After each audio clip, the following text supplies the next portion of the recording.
Ang features for the day natin ay ang sibuyas. Ang sibuyas ay kilala sa ginagamit natin sa pang-araw-araw, lalo na sa ating mga pagluluto. Kasama ang sibuyas.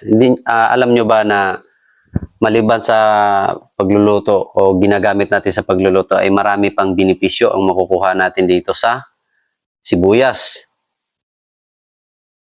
Tingnan natin kung ano ang mga benepisyo na makukuha natin sa sibuyas.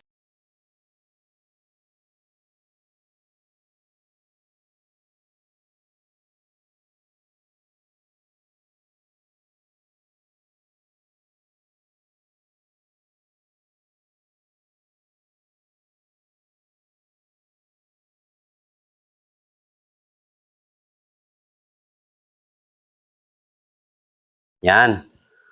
Napakaraming benepisyo, di ba, ang makukuha natin sa sibuyas. Kaya, yung iba, ayaw gumamit ng sibuyas kasi mabaho daw. Pero, hindi nyo alam na isa ito sa mga herbal na kailangan ng ating mga katawan. Follow and share.